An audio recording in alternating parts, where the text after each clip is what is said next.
অন্ধকে high court দেখিয়ে লাভ নাই। এখন হাইকোর্ট কিন্তু আমরা সবাই চিনি। পিয়ার বলে আপনারা বুঝেনি না। ইসলামী আন্দোলন বাংলাদেশ 1987 সালে প্রতিষ্ঠিত হয়েছে। অদ্যাবধি পর্যন্ত আমাদের একটা এমপিও কিন্তু সংসদে যায় না। সুযোগ কিন্তু বহুত ছিল। আইনাগর তৈরি হবে, পিলখানে হাঁটতে হবে। এই অন্তর্বর্তীকালীন সরকারের যে প্রধান সম্মানিত ডক্টর ইউনূস সাহেব, তিনি কিন্তু আমাদের বাংলাদেশের মানুষের কাছে ওয়াদা করেছেন তার মৌলিক 3টা কাজ।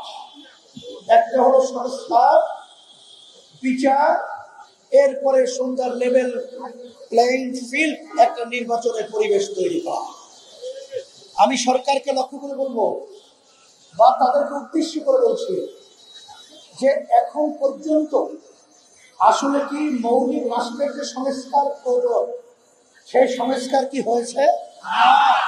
সবাই বলতেছে হয় নাই।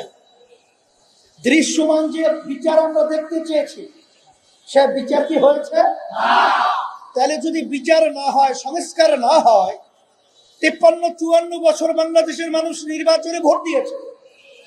আমরা এই দেশের ভিতরে দিনের ভোট রাত্রে বাক্স ঢুকে দেন, তাও দেখিয়েছি।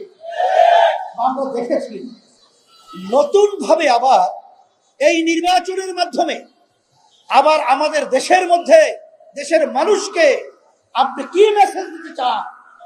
আবার সেই স্বৈরাচার আসবে, আবার সেই চাঁদাবাজ আসবে, আবার সেই মার কোলগুলো খালি হবে, আবার আমাদের বাংলাদেশের সন্তানগুলো এতিম হবে, আবার বাংলাদেশের মানুষগুলো পঙ্গু হবে, আমাদের দেশের টাকা বিদেশে পাচার হবে, আয়নাগর তৈরি হবে, পিলখানে হাঁটতে হবে। এটা বাংলাদেশের মানুষ আমরা দেখতে চাই না।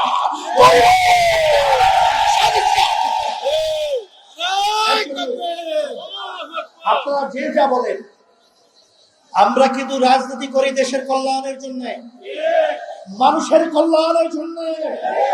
ইসলামী আন্দোলন বাংলাদেশ 1987 সালে প্রতিষ্ঠিত হয়েছে। অদ্যাবধি পর্যন্ত আমাদের একটা এমপিও কিন্তু সংসদে যায় না। সুযোগ কিন্তু বহুত ছিল, কিন্তু আমরা ওই খুনিদের, চাঁদাবাজদের, দুর্নীতিবাজদের এবং গুমকারীদের ক্ষমতায় যাওয়ার সহযোগী হই নাই, সিঁড়ি হিসেবে ব্যবহৃত হই নাই। সামনে আল্লাহর রহমতে হব না। সেই পরিষ্কার বলছি, যারা নাকি বর্তমানে সংস্কারের ব্যাপারে গরিমসি করছেন, যারা রাষ্ট্রীয় সংস্কারের ব্যাপারে গরিমসি করছেন, বিচার যেন সুন্দরভাবে দৃশ্যমান না হয়। এ কাদের স্লোগান, কারা চায়?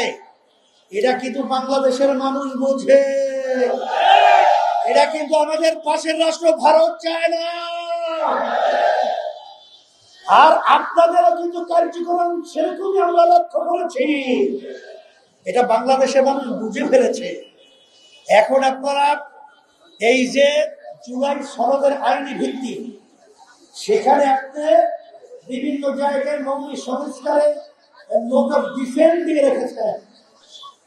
সরকার গঠন করার পরে 2 বছরের ভিতরে পাশ করবেন। অন্ধকে হাইকোর্ট দেখিয়ে লাভ নাই। এখন হাইকোর্ট কিন্তু আমরা সবাই চিনি।